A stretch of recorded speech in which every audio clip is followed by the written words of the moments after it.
Welcome back. Let's take you here now. The African Union Peace and Security Council has reiterated its concern over the resurgence of military coups on the continent. It has unequivocally condemned the military coup in Niger. For the latest now, let's cross to our correspondent Ajeck Mangut in Abuja, Nigeria.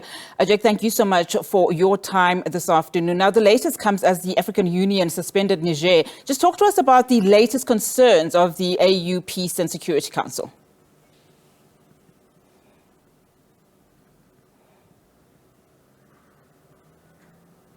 Yes, indeed. We've seen the African Union suspending Niger after efforts, especially by the West African regional bloc, ECOWAS, in trying to ensure that it gets ahead in terms of mediation with the military junta to reinstate President Bazoum back to office or restore constitutional order. And the African Union is concerned actually about the number of coups, given what we've seen in Mali, Burkina Faso and Guinea in the last 3 years. And there's concern that if the political crisis in Niger is not addressed, then that would encourage more coups in the country. But then also they're trying to be careful as well, because ECOWAS has threatened the use of force if diplomacy fails.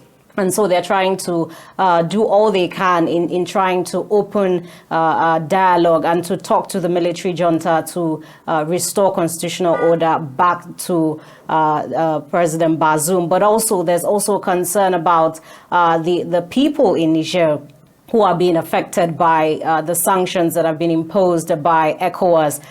They're dealing with rising cost of food and also blackouts due to electricity being cut off as part of the sanctions to pressure the junta there. So there's a lot of concern as to what's happening in Niger.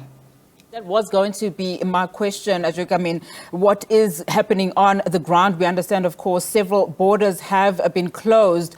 Do we know at all if there's any assistance to those that are stuck in Niger that possibly want to leave? Because we understand, of course, also rescue missions have also been very difficult because of the sanctions that have been imposed.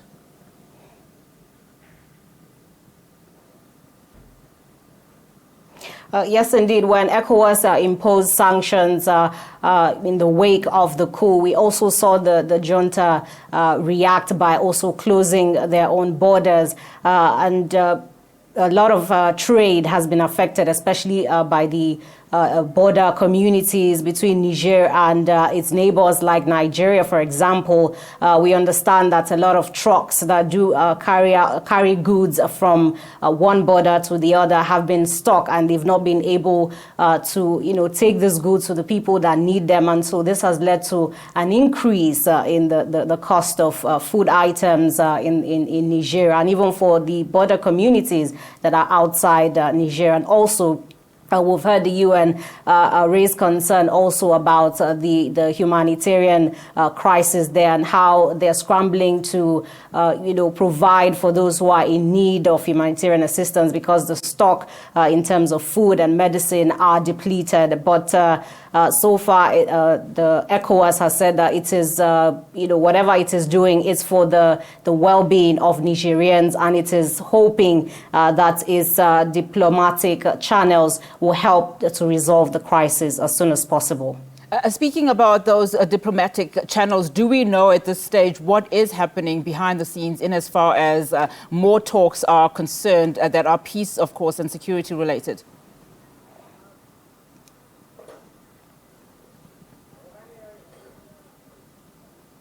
Well, we've seen in the weeks after the coup, the junta has been defiant in trying to open talks with ECOWAS and even the African Union and the United Nations in trying to restore constitutional order in Niger. But in recent days, we've seen them meet with a delegation sent by ECOWAS chair, which is Nigeria's President Bola Tinubu. The delegation was led by a former military head of state of Nigeria, that's Abdulsalam Abubakar, and he was able to meet with the military junta there, and also met with President Bazoum. And he said that he's optimistic that a diplomatic effort would help in resolving this crisis. But we also understand that President Bola Tinubu yesterday approved another delegation to go ahead and meet with the junta, because he has said that he is keen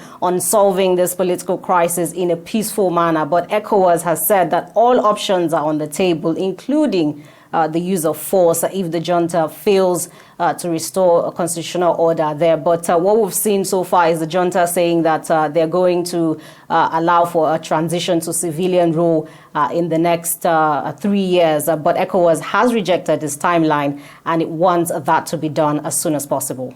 And I know, Ajeck, you're coming to us live from Abuja, but what are you hearing about how media is able to do its job, from Niger? We do, of course, understand that there were certain reports about press freedom being violated in that country. Can you tell us what you are hearing and seeing at the moment?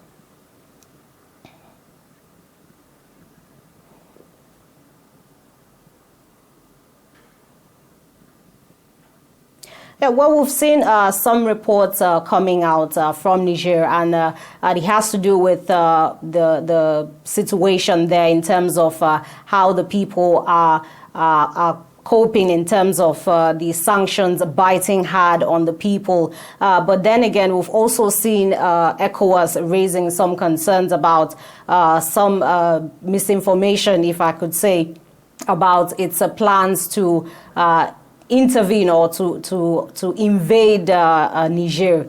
And ECOWAS is trying to say that they are not invading, they are deploying based on the principles of ECOWAS. But what we do know is that the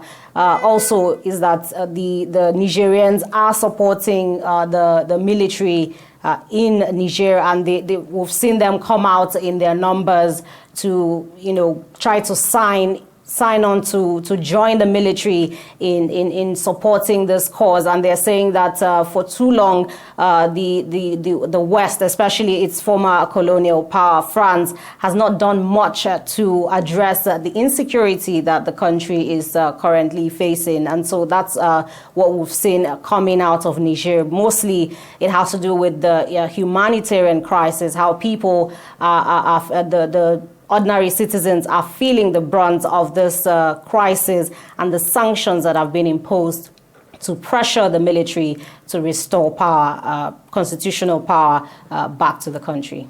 Ajeck, thank you for that update. Let's leave it there for now. Thank you so much, Ajeck Mangut in Abuja, Nigeria, our correspondent there.